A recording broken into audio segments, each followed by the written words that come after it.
Welcome back to the ZERT Coffee and Chaos podcast, a show where we talk about anything and everything relating to what it means to be a survivalist and a prepared individual in today's society. I'm your host, Chris Bartagone, ZP002. Back with me on my show, the co-host, Jamie Franks. Jamie, X739D, welcome back. Thank you. Good to be here as always. Back in town. Yeah. It's been a couple of weeks. You've been on the go. You had a little weekend away. It's funny because both at the time of this recording, both you and Paul both shot your first match in 2 years over the weekend. And I did a little bit of a show with him yesterday to talk about training scars because he had a couple of them. Well, he had one that was pretty impactful on his match, and your match came up and we were wondering if you had any as well. So I'm sure we will get a show with both of you to talk about that. But I'm sure you did have a couple. Yeah, I had for things that I would call a training scar, I would almost say that makes me wonder what his definition of training scar is or in what context to use that. Because like my training scars were all very positive things. I spoke to you before I went to the match and talked about how I haven't shot like an actual big national level major match in since it was actually this same match, but it was 4 years ago in 2020 when the world was like actively shutting down as the match was progressing. So some of the people that I saw at this match that I haven't seen since then, we were reminiscing and talking about it. It was funny because every time we moved from one stage to the next, it was like the COVID was getting worse every stage because it takes a squad about an hour or so to shoot a stage. So it was like every time we moved to the next stage and everybody checked their phones, like the news was getting worse and worse and worse. I remember because I was at my niece just had her birthday party over the weekend, and I was at my niece's birthday party when I got the call from the GM or whatever from Ammo Inc. at the time, because everything just went sideways. Something else happened in April of 2020. And that was our segment into this show, by the way. So, folks, before we get into that, obviously, thank you all for listening again. This is being recorded for video and for audio. So if you are listening on Spotify and you want to check this out on YouTube, head over to the YouTube channel and you can hit the like, subscribe, and bell so you get notified when we put these out. But you can pick it up on Apple Podcasts and Spotify. The interesting thing that happened in April of 2020 was an arrest. And there were probably a lot of arrests that happened in 2020. But what makes this one so interesting is what just came to fruition yesterday. And this is coming out of Illinois. But what happened was an arrest in April of 2020 of an illegal immigrant. That illegal immigrant was in possession of a firearm.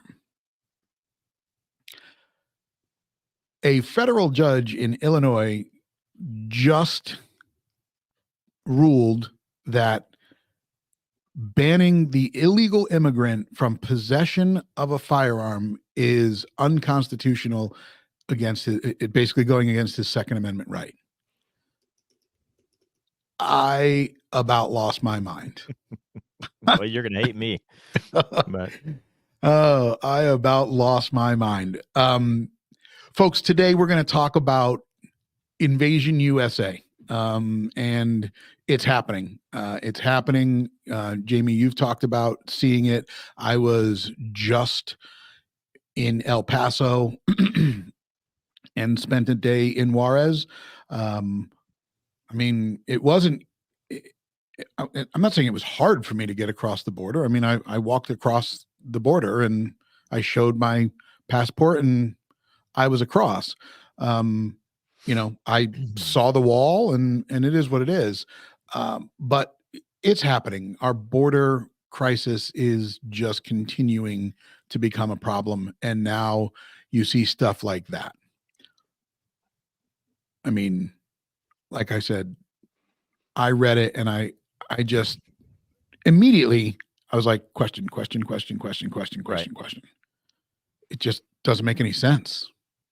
No, it doesn't. And like, this is a lot of people, I've probably talked about this before, but a lot of people use the term 3%er, and you see it on shirts, and you see it, like I see it on stickers on the back of people's cars all the time. Right.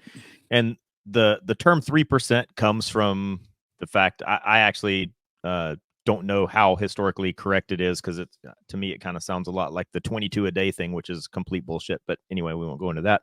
But the 3% thing is that, like, during the American Revolution, only 3% of the population actually actively took up arms and participated in the revolution.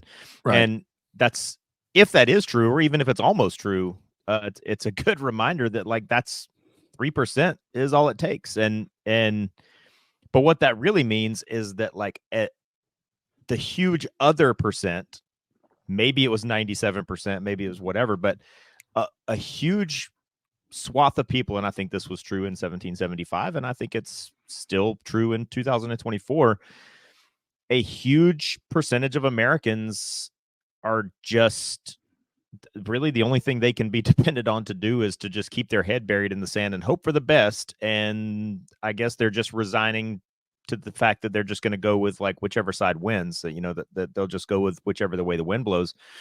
But one of the big problems, I think, with this border crisis, as you called it, and that's an apt name for it. I mean, this truly is a crisis. I think one of the biggest problems with the crisis is that so many people haven't actually seen it, and the media coverage, no matter which side you are on of this argument, I don't see how you can be truly an American that cares about this country and be on any side. Because to me, this isn't even, like, really a partisan thing, or it shouldn't be. But the media coverage is either completely absent or very, very, very small and selective in what's being shown. And, like, the big thing that hits me in the face every couple of weeks is that I'm actually seeing it with my own two eyes, like, happening in real time. And Right. I think that is the biggest problem, is that most people have their head buried in the sand, and because it's not in their face Right. on a regular basis, they don't care, or they have the luxury of pretending like it's not happening. Well, I mean, go back to Trump's presidency, and when he talked about building the wall and Mexico was going to pay for it, everybody was up in arms about it, right? It was, no, you can't do that. You can't do that. And for how many, I mean, for Biden's presidency so far, I mean, have they actually considered it a crisis at the border? I mean, I don't know that they have. I mean, they haven't really done much to address it. I mean, now Yeah. it's, they're getting rights coming across the border illegally, and it's just like, yep, okay, here you go. My question is, well, no, well, before we get to that, I mean, obviously you alluded to the fact that you see it. What do you mean by that? So I teach classes here in San Diego. We teach classes twice a month, shooting classes, active shooter defense school in San Diego. And the range that we're currently using to teach at is in South San Diego, and it's actually, like, near the border. And the little dirt road that the range is on, you have to turn off the one of the kind of a main highway here in San Diego, and you go down a dirt road, and I mean, it is an actual road. And then you turn off on into the range. But if you continue going down that dirt road, it goes all the way to the border. And the highway that you turn off of to go to the to go onto the dirt road, if you continue on that, it actually goes to an actual, like, long established border crossing, like what you were saying, where they check your passports and they have border guards and all that. But the dirt road just goes, like, to the geographic border.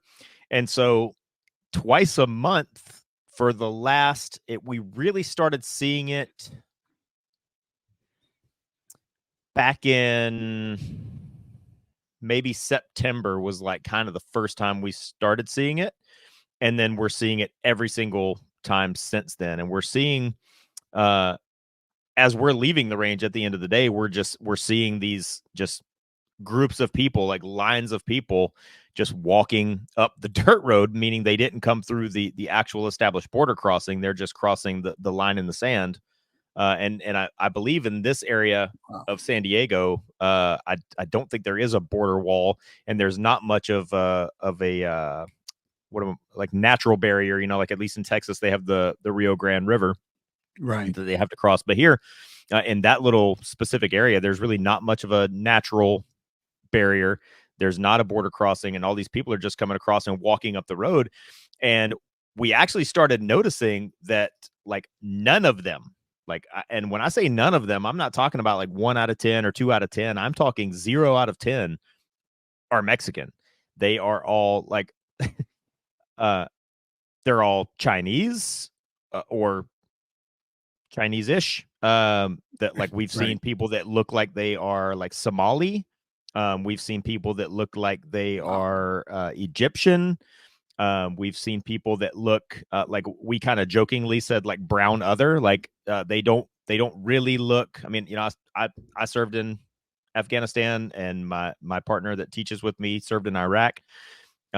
They don't look like those types of Arabs, because I mean, in America, we think everybody looks American, or everybody, it's like everybody's like us, or everybody's just falls into this like other category. But when you've gone around the world, like, you kind of, like, Iraqis look Iraqi, Iranians look Iranian, Afghans look Afghan. But there are some that I can't figure out what they are. There's some that definitely look to me like they're Egyptian, definitely some that look like they're Somali, or like Horn of Africa region.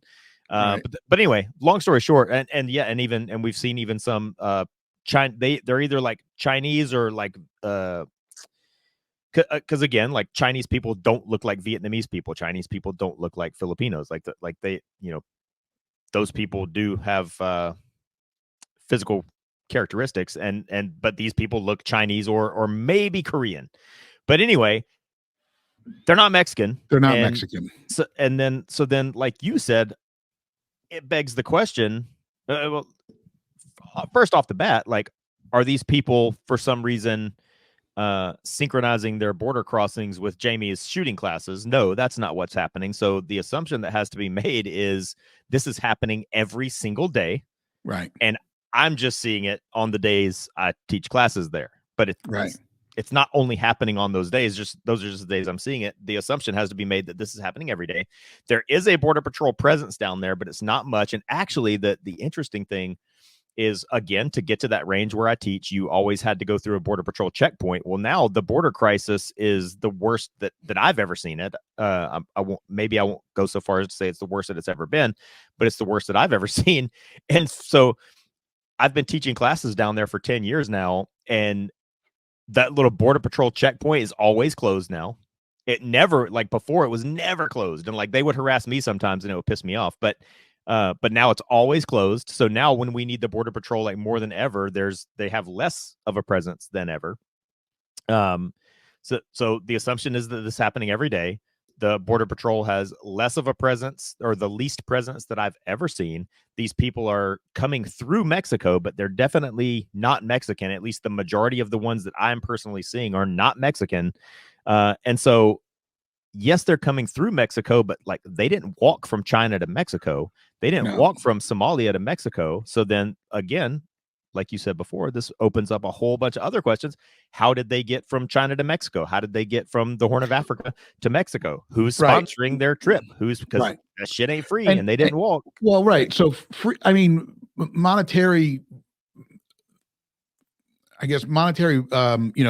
ways aside, they got there by a plane or a boat, right? I mean, it's safe to say that that's the only way they got to there. It's either they were on a ship, but, and I don't know. So if you live in the Middle East somewhere and you hop on a plane and fly to Mexico, can you just get off the plane? Is there a customs in Mexico that you have to go through from another country? I mean, we know what we have, like, to go across the border from United States to Mexico, we did nothing. We just drove across the border, and that was it. We were in. gringo alert, but like the only places I've ever flown to in Mexico are places like Cancun and Cabo San Lucas and Mazatlan and places like that. And yes, absolutely, when you get off the plane, you are scrutinized by like Mexican customs, and they inspect your passport and ask you what you're here for, and they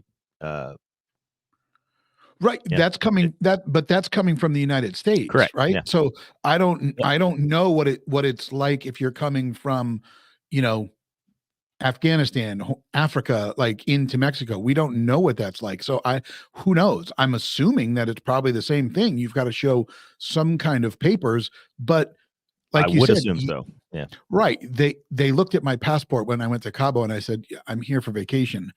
And I walked in. Now, granted, I had bags, the whole deal. I mean, so it is what it is, but I've got no idea. That being said, because there's a lot of unanswered questions, and I don't know, maybe that's a topic for a second show about this as it continues to evolve and get worse. But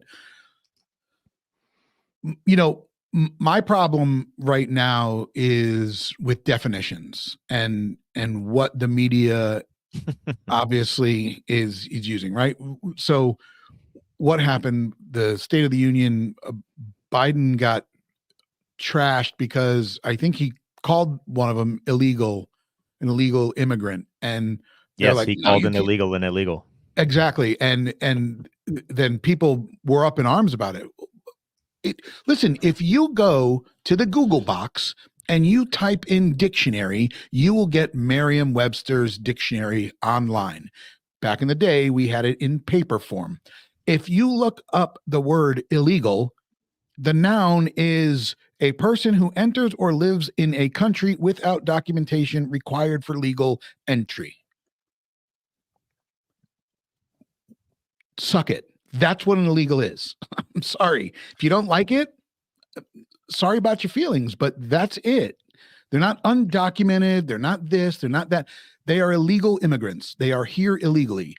Listen, I get it. America's the greatest place ish to live, and you want to get here now. And I say that ish because it's slowly becoming, questionable. And what I mean by that is no better place on the globe, but I'll take an off-planet resort any day now with only selected people because, it's getting that bad. And I get it. You want to come here and you want to experience what it's like to live in a free-ish environment and do it the right way.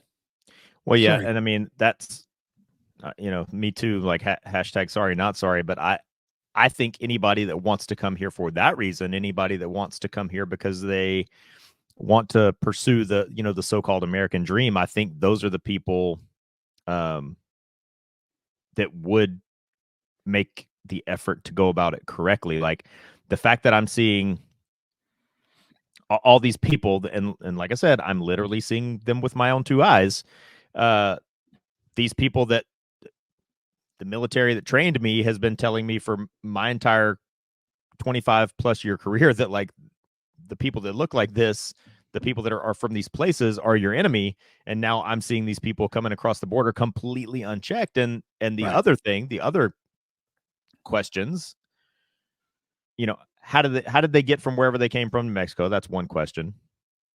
But then they cross the border and they walk up that little dirt road where I see them, but then they walk up to the road and I'm assuming they're getting picked up by somebody because they're not walking to Motel 6 and checking in with Tom Bodette. So we'll leave a light on for you. Hey.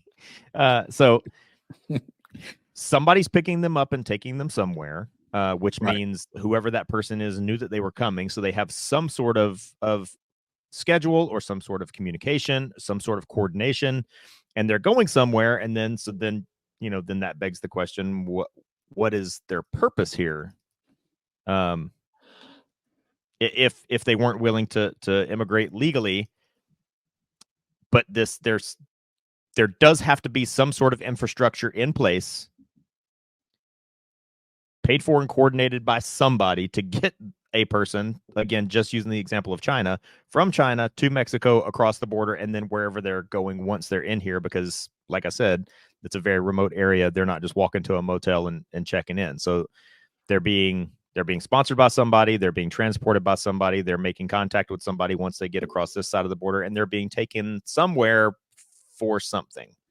And so the thing, like, and again, the thing that I wish more Americans could see the unfiltered version of this, the not slanted, not spun, not selectively chosen piece that you're being shown on your TV. Because, like, I live here in San Diego. My daughter goes to school here in San Diego, and these people are in San Diego right now somewhere doing something. So right. Well, that so bothers me. And right, exactly. And I think, well, we're assuming that, right? More than likely, they have probably been dispersed to other areas of the country. You know, and so now you take a look at what you're seeing, and now you kind of, let's line that up to what happened, right? So April of 2020, a individual, I'm going to butcher his name, but I don't care because he's an illegal immigrant. Heriberto Carbala, I don't know, whatever Flores, gets arrested. I don't know what he got arrested for, but gets arrested. Well, I mean, it says he was arrested in 2020 after violating a federal law that prohibits non-citizens from possessing a firearm. My first question is, why was he not deported at that moment? Oh, I'm sorry. Right. You're not a citizen here. Let's get you back across the border. We'll get you Taco Bell, McDonald's, Burger King on the way. Let's put you in a bus, get you back across. You and your family. Sorry. Bye. If you want to be here, go through the proper channels. Because, so the first thing, and I don't know when he came over, but the first time you're now on the record is you breaking the law. Right. Okay. So first question, and now, by the way, this was a federal judge, an Obama appointed federal judge, and her or his, I don't know, Sharon could be a male's name also, but the name of the judge is Judge Sharon Johnson Coleman. Likely it's a female. Basically said, nope, we're violating your Second Amendment right. I'm sorry, what? You don't have a Second Amendment right. You're not a citizen of this country, number one. Number two, there's just so many questions. Let's start with the first one. How did he get the firearm? Yeah, I got into, like, and actually, surprisingly, it didn't, like, really turn too nasty. Like, some people were saying some dumb stuff, but I got into, like, a debate on this on social media, because, like, just the broad strokes of this is, like, I don't really, I don't disagree, like, completely. With? Well, the second, so this kind of goes back to my stance on the Constitution. Number one, the Constitution was meant to be taken as a complete package. You can't selectively pick which pieces that, I don't like this one, so I'm not going to enforce that one. I don't like this one, so I'm going to throw it out. But this one, I'm going to put on a bumper sticker and claim that I love. So it's like people that claim to be in favor of the Second Amendment, but want to limit somebody's speech. So you know, so you like this part of the Constitution, but you don't like that one. So I think and I also think the Constitution is not open for interpretation and wasn't written to be interpreted. I believe it is meant to be taken literally the way it's written by what it says. I believe that I should be able to own a rocket launcher. I mean, I believe that you should. And I don't disagree with that at all. But so the Constitution, in my opinion, the way, like, when you take the Constitution as an entire package, the Constitution, the way it's written, and the parts of the immigration that are in the Constitution, they're outlined in the Constitution, assume that everybody or most everybody that's in this country is here on some sort of legal status. Otherwise, we would have kept them out.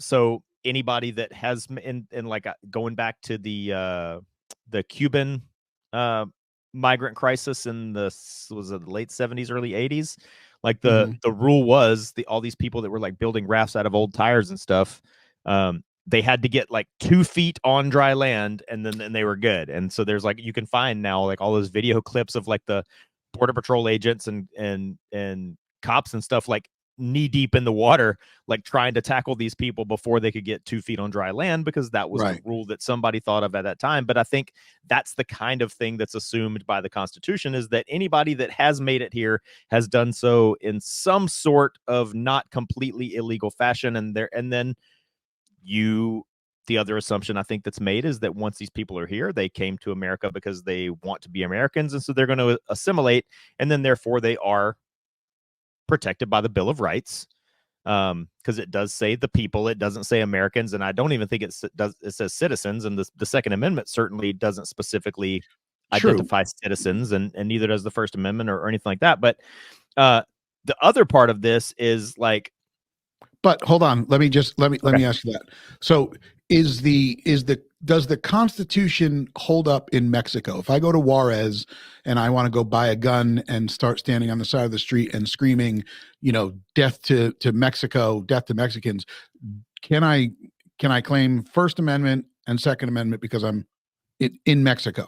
No, and you're actually kind of making my point, is that when you're in Mexico, you fall under Mexican law, and when you come to the United States, you fall under American law, and by American law, it says the right to keep and bear arms shall not be infringed. So the other piece of this is, the guy who shot Kate Steinle in San Francisco, he was an illegal.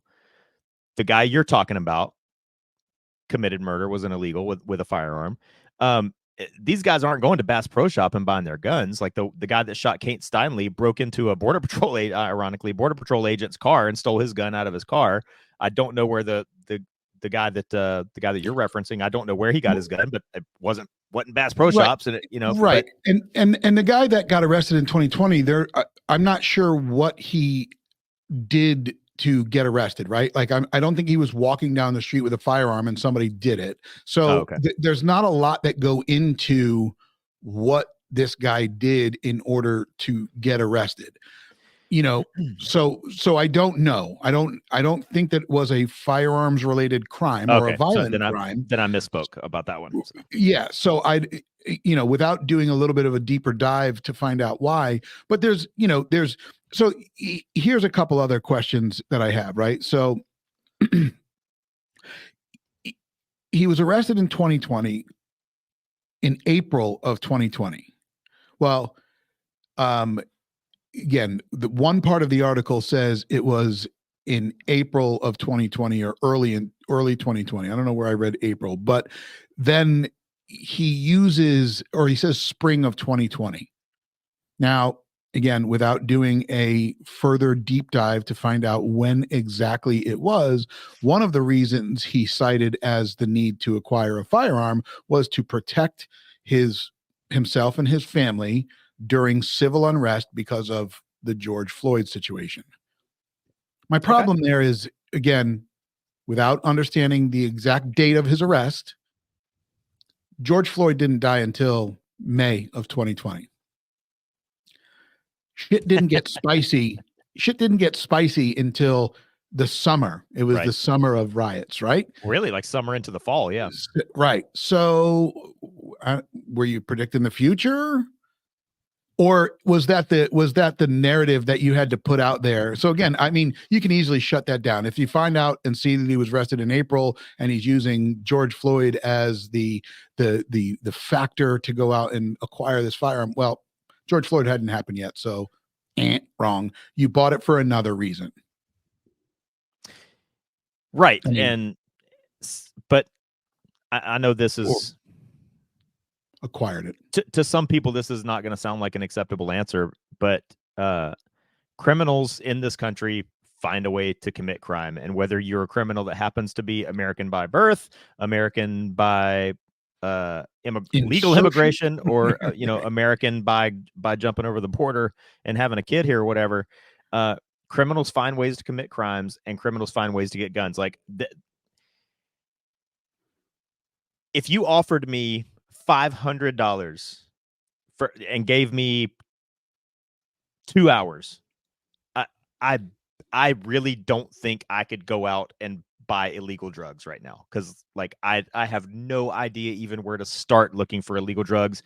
If I wanted to go buy some cocaine or some crack or some meth or some the fentanyl, I have no idea where to get it. If you offered me $500 and gave me 2 hours, if you said if you come back in 2 hours with some drugs that we're going to flush down the toilet, I'll just give you $500 if you can go find them. I don't think I could do it. Somehow criminals know how to find this shit. I mean, there's all that stuff about, the Operation Fast and Furious and all these illegal guns and stuff. If I knew where to find those guns, probably I'd have a couple of them, but I don't know where to find the stuff. I'm not a criminal. But the thing with this illegals, this what am I trying to say? Like, illegals being protected by the Second Amendment. If you're in this country illegally, the Second Amendment still applies to you. The reason why I don't have such a huge problem with that is because in my lifetime, in your lifetime, every single gun law, gun restriction, gun ban, any sort of anti-gun legislation that has ever been passed in my entire life targets me. Every time you hear a politician talk about how they're going to take away guns from somebody, they're always trying to take them away from people like me and you. They're always trying to take guns away from people that acquired them illegally, or make it more difficult for people that are trying to acquire them illegally, or telling me that this gun that I bought 6 months ago that was 100% legal and was bought 100% legally 6 months ago is now illegal. So every single time, 100% of the time, when you hear politicians speak about how they're going to take guns away from somebody, they're coming to take them away from me, a completely law-abiding person. So you know what? Like, I've said this, like, every election cycle, I'll make a post about it on Facebook or whatever. Like, you never hear politicians talk about how they're going to take guns away from criminals. Every single thing they say is how they're going to take guns away from me and you. So, okay. For once, they did the exact same thing here.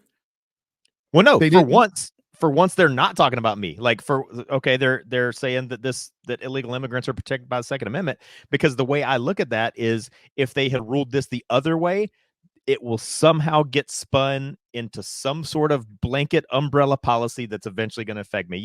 If they're saying illegals can have guns, fuck, fine, I don't give a shit. Like, but for once, I don't feel like they're coming after my gun. So who cares? But I don't really care. Well, I mean, but they are, because this guy who's an illegal immigrant is protected by the Second Amendment, but I'm not protected by the Second Amendment. Meaning, I have to. Argument. Meaning, my guns, by the way, which I've bought, which were legal last year, are now illegal. And if I don't register them again as assault rifles, then I become a felon. So how am I not protected, but yet this guy is protected by the Second Amendment? Well, that's an interesting argument, for sure. Yeah. 100%. Yeah. Right. I mean, and by the way, in Illinois, if he doesn't register his gun, are they going to come after you? No. Or are they going to come after him? No. But if you don't, they are going to come after you. So, yeah. In Illinois, by the way, you need a FOID card. Yeah, a FOID card to buy ammo, to buy a handgun. So it's not like it's a constitutional carry state where you don't need anything. Right. You need a document.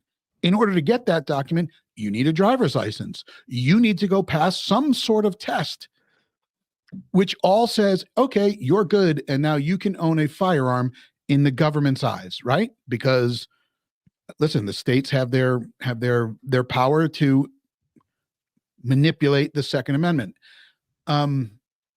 It's not like he moved to a free state. So one of the things that I've always said, as far as I know, at least with this exact wording, as far as I know, I'm the one that came up with it. I've never, like, I made like a little, I don't know, like a meme is not the right word for it, but like I made a little image that I post so often on my on all my social media. It's like the Second Amendment wasn't written to give us permission to own firearms. The Second Amendment was written to tell us that we don't need permission. And if you really, when you look at it that way, which is the way I truly believe in it, then that goes for everybody. And so you do make interesting points, that if if the infringements on the Second Amendment is really what you're talking about, if those are going to apply to you, then they need to apply to illegals as well. And it's kind of the joke I used to make about gay marriage, is that I support gay marriage as long as they also gay people have to deal with gay divorce as well and be as miserable as me, then I'm in favor of it. But you can't just have the good parts. But you do make good points. But the what you're really talking about is the infringements on the Second Amendment. Infringements on the Second Amendment also need to apply to this guy if the Second Amendment rights are going to apply to him as well. And I agree with that too. But this kind of, here's the scary part for me is I feel like what's happening in this situation is going to be and maybe, listen, you want to put on your tinfoil hat at this point, do it. If you want to roast me down in the comments, do it. Leave a comment. But could this be the left manipulating even more? Right? What is one of the left's biggest argument about the Second Amendment, about gun control, is, oh, it's so easy to get a firearm. Okay, well, it's not for anybody doing it legally. But apparently, if you are illegal here and you need to get a firearm illegally, you can do that. So they're going to, I don't know, like, could they be saying, okay, well, look, this person came in illegally, easily got a firearm. So yeah, of course, now he's protected. This is why we need to ban all firearms, because it doesn't matter. Well, this absolutely does fall into the equation of, okay, like, it's not an accident that this many people are being allowed to cross our border illegally, and the government as a whole is not only are they turning the other way, like in states like Texas, where they are actively trying to do something to prevent it, the federal government is telling them they're not allowed to prevent it. Right. So not only is I was about to say the federal government was looking the other way, but not only are they're not only looking the other way, they're actively encouraging it, or actively, lowering the drawbridge and paving the way. That's number one. So they're bringing these people in, or allowing them to come in, not trying to stop them from coming in.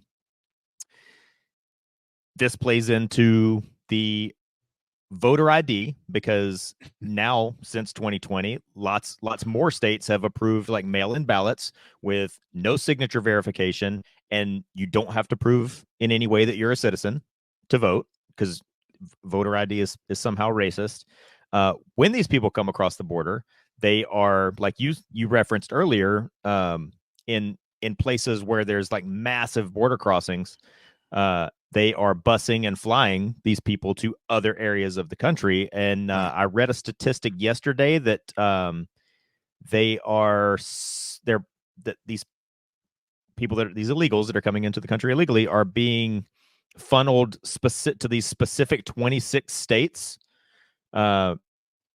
which would make sense to try to throw the what's the word I'm looking for, like the population balance of that state, to throw it off balance. So that would make, and now I think I just heard this last week, they want illegal immigrants counted towards the census. So if they can funnel these people to these certain 26 states and count them in the official census, then that will allow for congressional redistricting. And then in these places where they're being bussed and redistributed, they're like, in some of them, I've heard of this in San Diego, but I haven't actually seen it. But that they're being temporarily housed in these encampments, not the right word, but in these facilities where they're being given food, they're being given cell phones. There was the big story maybe it was a month ago or maybe 2 months ago, where there's some program in New York where these people are being given debit cards. Instead of just giving them free food, they're being given like prepaid debit cards. So they're bringing them in, they're funneling them to specific places where they can be counted towards the census for congressional redistricting, in areas that have mail-in ballots with no citizenship verification or voter ID laws. And then they're giving them free stuff, which would typically indicate that they're trying to buy loyalty to a certain, political affiliation. So, and now I guess you could make the argument that now that they're the same people that are allowing all this other stuff to happen are allowing these people to arm themselves as well. And we're just going to look the other way on that too. So there is that. But then that goes back to my argument where, like, I bet you my guns are better than theirs are. I bet my guns are better than whatever high point they're digging up out of the trunk of somebody's car. And I bet I'm better trained. True, but I mean, again, there's no, I don't know anything more about this, and you likely won't. I mean,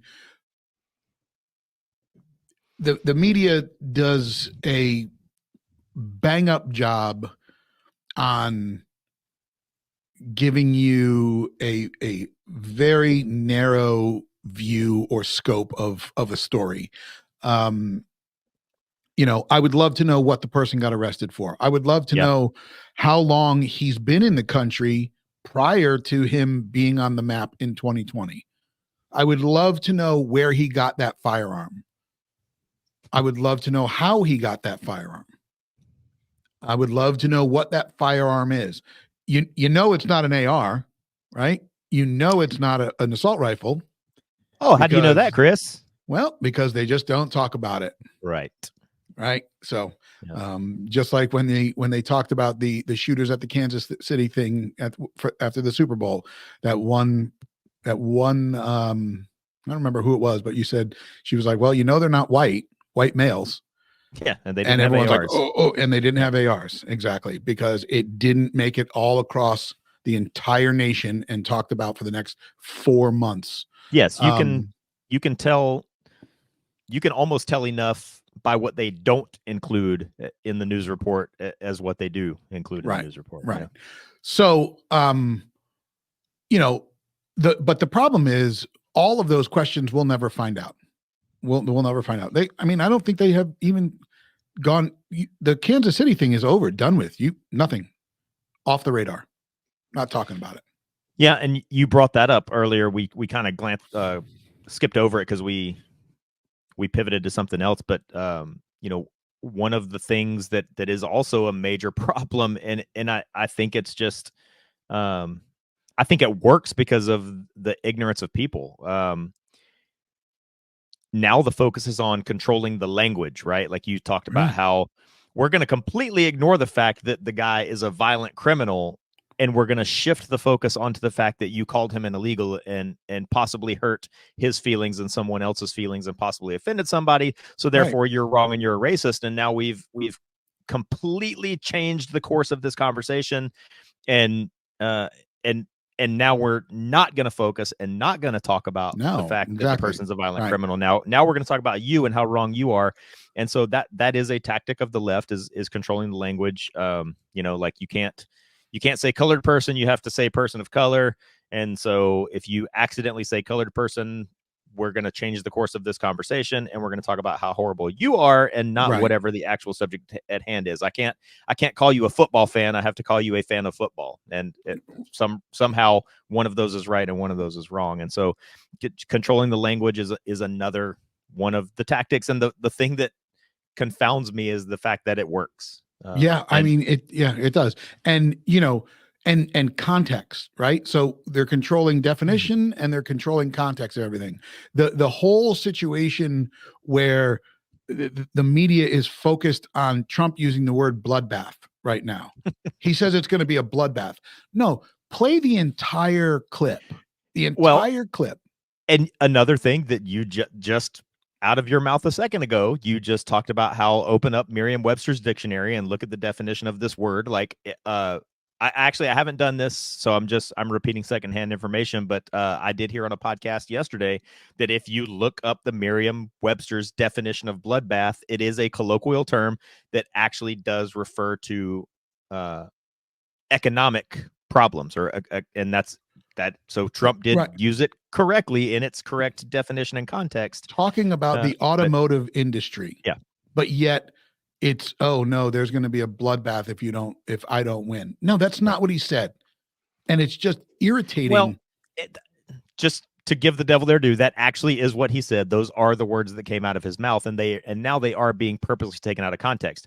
Like I said, he did use it correctly, but you can't selectively cut out these 5 words and then try to claim that he said something else, which that's what's happening. But then my answer to that is like, because the Biden campaign immediately selectively cut out those 7 words, and now they're using it in a campaign ad that I saw today. Right.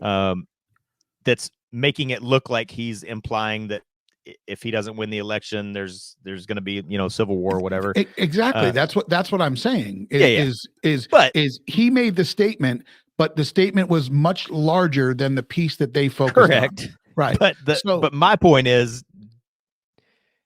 he should know better than even though he was technically correct, he should know better than to say things like that into a microphone, because he should know that they're going to immediately do exactly what they did. So don't say dumb shit into a microphone. And I mean, who am I to really say too much about that? But if you don't say dumb shit into a microphone, then they can't take it out of context and use it against you. But right. The other thing, that the other soundbite that keeps going around is everyone seems to be focused on him at one point using the word dictator. And I don't know the entire context of what that is. But obviously they're making it sound like he's going to be a dictator, and it just So the same thing. I did hear that, and it's the exact same situation you just described, where he did actually say those words, but it was in a far different context than what the way it's being painted. He said it. He said in the first, for his first week of office, I think he said that he's going to be a dictator. Because he's going to unilaterally use executive power to close the border, and close the border. And there was something about the DOJ, because the DOJ is being weaponized. So basically he said he would be like a dictator and use his executive action to do all the things that President Biden is refusing to do through executive action that he could do to immediately shore up all these. Like, I think he said he was going to reopen the Keystone Pipeline or whatever it was, which by the way, going to close the border, right? But he said he was going to be like a dictator, or he's going to be a dictator on these certain things in his first week of office. But again, it was actually all good things, but they're going to take those 5 words out of context. Right. Dumb use of a word. But by the way, in the first week that Biden took office, he signed an executive order to shut the Keystone Pipeline down. Right. He signed an executive order to stop building the wall. Right. Both of those were done. So so does that make him a dictator? He signed a lot of executive orders right off the bat. Listen, at some point, going back to what you said, we the people are going to have to remove our heads from the freaking sand and open your eyes and see what's really going on and get involved. That mainstream media is controlling things like definition and description and, giving you only what they want you to see. It's just, whether they're getting high points out of the back alley or they're getting their hands on something, you won't know. So I have the quote here. He said, So this is the quote: "I want to be a dictator for one day. You know why? Let me restart. Quote, I want to be a dictator for one day. You know why I want to be a dictator? Because I want to secure the border. I want a wall, and I want to drill, drill, drill." That was the entire quote. So he wants to reopen drilling or a pipeline. He wants to secure the border. And he said he specifically said he wanted to be a dictator for one day. So that was the quote. Okay.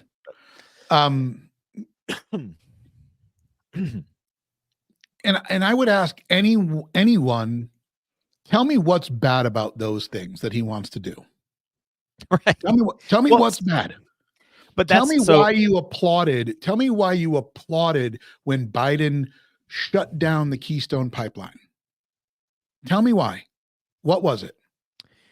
This speaks again to the ignorance of people to only look at whatever's on the surface. Like, when you actually, so in the grand scheme of things for the future of the planet Earth, like, maybe having electrical vehicles one day will be something that would be beneficial to planet Earth.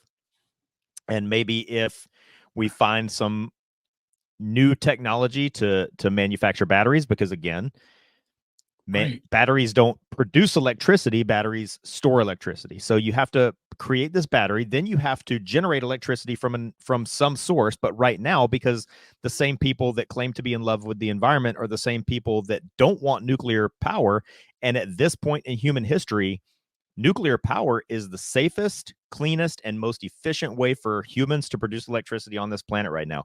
But the same people that claim to be in love with the environment are the ones that are blocking more nuclear power plants from being built. So right now, the way electronic vehicles, the materials that are used to build the batteries in electronic materials, the methods that are being used to mine those materials, produce those materials, and to recharge them once they are turned into a battery and electric car are doing far more harm to planet Earth than traditional fossil fuels, right? I mean, yeah. You like look it up. If you don't believe me, look it up. But most people don't definitely. want Yeah. to.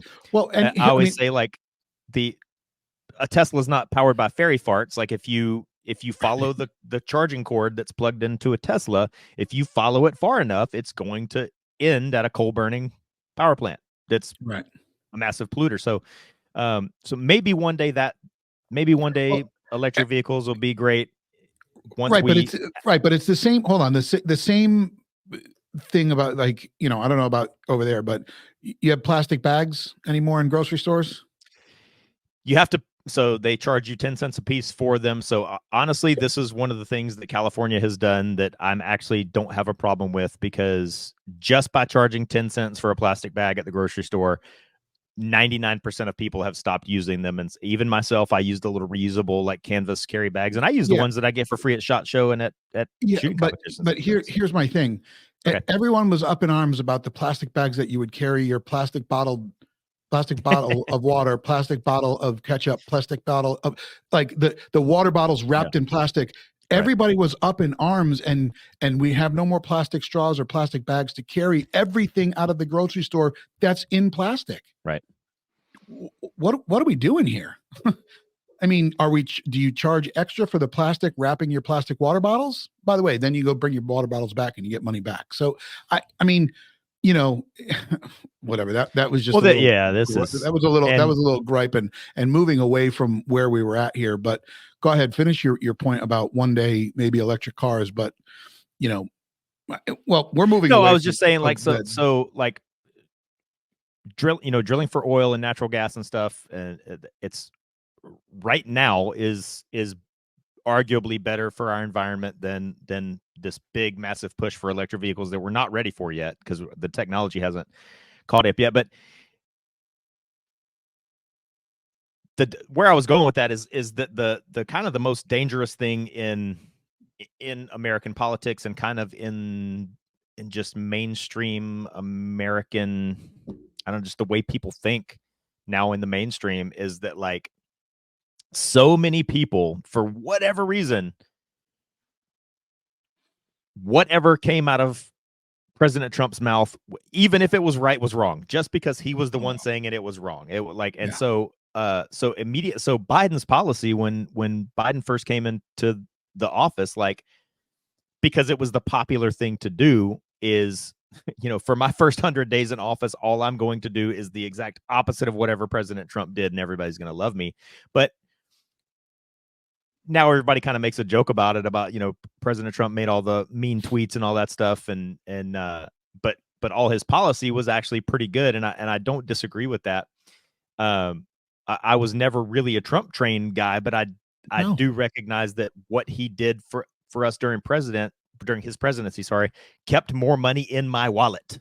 Right. And it allowed me to have more freedoms. And even the bump stock ban that I disagreed with, he did it for what he thought was the right reasons, because I think he thought by banning the bump stock that it would go to court and get overturned, and then that would set case precedent that you can't ban a piece of a gun anymore. And so I think he did that on purpose for that reason, and it just didn't go that way initially. I think it's actually going that way now. But anyway, so many people are like, even even if the things that President Trump was doing was right, because it was coming from him, it was immediately wrong. And I don't even understand where that started or came from, because for my entire life, I remember being a little kid going to Kmart, and in Kmart there was like a board game that you could buy. It was like Monopoly, but it was the Trump board game. Right. And it was like Monopoly, because the whole point of the game was to become a real estate mogul and right. be as rich as Trump. Right. And I think where he went sideways was that the reality show that he did. The hell was what was the reality show? The Apprentice. But I mean, The Apprentice. But you know, because interesting. How do you think that made him go sideways? Well, because he, you know, maybe people didn't like the fact that he was on TV telling people you're fired. You know, like he was a mean guy. I mean, you know, again, I didn't watch the show. I mean, my last time really remembering Trump was during Home Alone 2. He was a nice guy that way, you know, but I didn't watch the show. I think the opposite. I think because that was when it was on NBC. It was one of the most popular TV shows that was on at that reality shows that was on at that time. It was so popular that like I love the show The Office. I'm a huge fanboy of The Office, but like they referenced The Apprentice in The Office, so it was so popular that it was like referenced in other things. And you know, people want to call Trump racist, and people want to call Trump an anti-Semite and all this stuff. But like for many, many years before he was president, like there's all these rap songs and stuff that like reference Trump as a good thing. So I just don't understand why everybody turned on President Trump. Let me go back then. Okay. Simon Cowell from American Idol. Yeah. He was the mean judge, right? He gave everybody the truth. Sure. It was the hard pill to swallow. Chef Gordon Ramsay. I mean, you see clips of him being a dick to people. And maybe it's only a very, very controlled view of what they want you to see, but it gets clicks, it gets viewers, it gets people to watch. I don't know, you know, maybe because Trump gave people the truth back then about their shitty performance. Oh, he hurt their feelings. I don't know, right? Everyone's problem with the tweets was, oh God, he hurt, you know, he's rude. He's, you know, it was a time where it was fuck your feelings.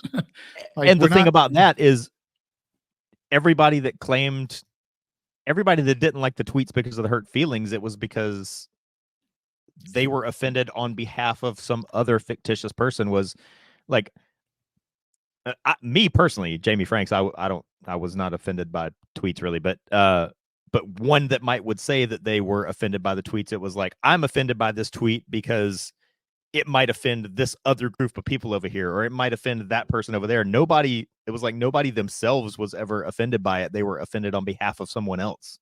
Right. So let's just, because we're moving into a political thing here, and that's fine. But you know, if he gets elected and his first day in office, he shuts the border. If the entire country doesn't stand up and applaud, we've got a larger problem.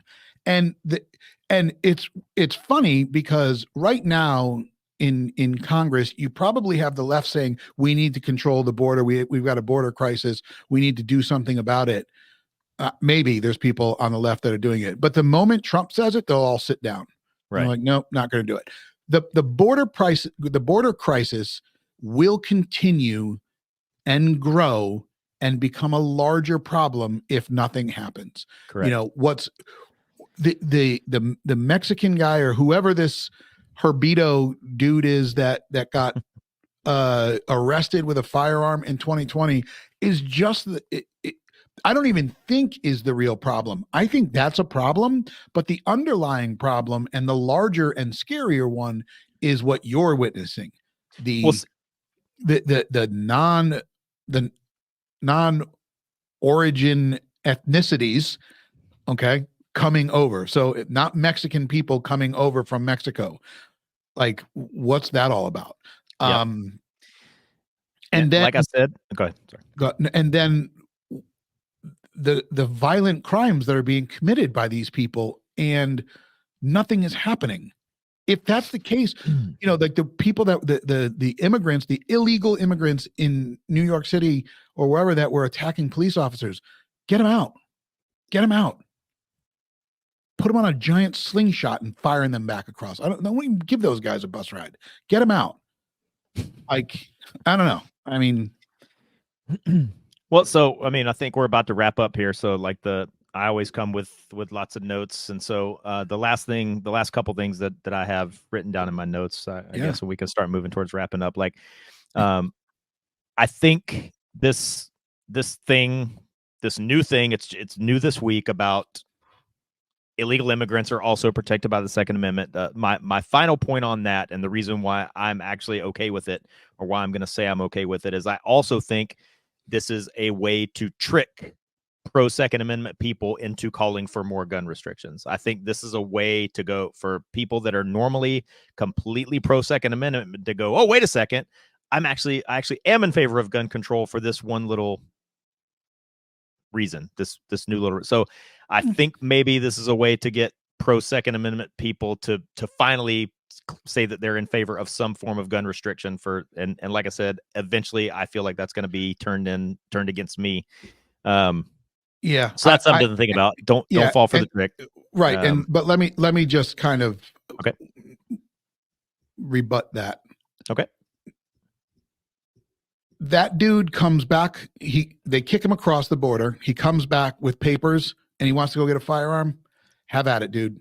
I will take you to your first gun shop and tell you what gun I think you should buy. But until that day, I'm sorry, you're not a US citizen. No, not gun control, but allowing illegals to be here control. But yeah, and then the other thing,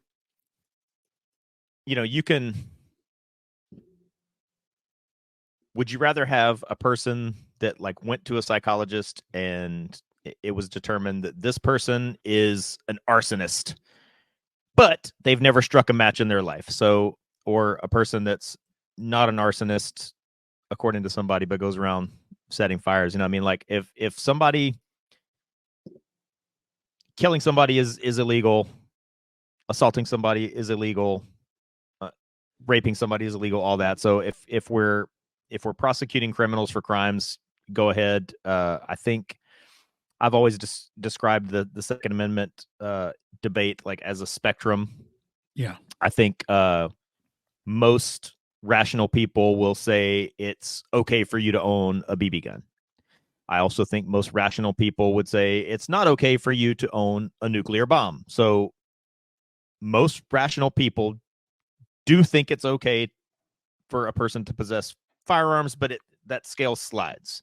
Right. Me, I want to be able to have an RPG, and so if they're going to say, if by them saying that illegal immigrants are also protected by the Second Amendment, and like you said, that also makes them free from all the or immune to all the infringements, and that eventually leads to me being able to own an RPG, then I'm okay with it. But hey, listen, I guess you know what, there is that argument. If they're going to say that this guy is protected by the Second Amendment in totality, then I want to be protected. Yeah. In totality. Don't tell me. I want an RPG back here on my gun wall that actually works. Don't tell me that I can only carry a 10-round magazine. Don't tell me that I can't have an AR that I bought a year ago that was legal and now the ATF decided it's not. Sorry, we're not going to go there. So, I mean, listen, this is one of those topics that we can come back to multiple times. I would love to see more reports on this stuff. I've got a problem with the lack of information based off of the topic that we talked about today. Again, what did this person do to get arrested? At that point, was he a criminal and then it was found out that he had an illegal firearm? Okay, great. You're a criminal. I mean, felons are not protected by any of those correct of those amendments. So correct. Folks, this one maybe it got a little bit emotional, maybe it got a little bit loud, it got a little bit ranty, but it's, you know, I think it was all good. I think that you should be emotional about this stuff. This should bother you one way or the other. That's why I wish more people would have to look at what I have to look at. Like, I actually have to see these people with my own eyes coming across the border, and I'm telling you, it's a problem. Yeah. So, like I said, get your head out of the sand. Like Jamie said, get your head out of the sand, take a position, and just make sure you're on the right side of it, because this shit can go sideways, and then you're going to wish you had a little bit more training. And whatever that training may be, maybe it's medical training, maybe it's just being, you know, a prepared individual in all aspects of your life. But, you know, when you start to see this stuff spill over into rural America, not just border towns, you know, then it's a problem. But as always, guys, thank you for spending an hour with us, for listening. We would love some feedback on this one. I do apologize if sometimes you are placing comments and they're not getting responded to right away. I'll make sure that we get on that and do a better job. But as always, you know, I like to end it with until next time, you guys stay safe out there. And Jamie, I've said this in several other episodes at the end. If you're listening, please post some questions, comments, stuff on these podcasts. I would really, really, really love to do just a complete Q&A episode. I think that would be fun and interesting. I would really love to do a Q&A. But we have to have feedback. We have to have comments.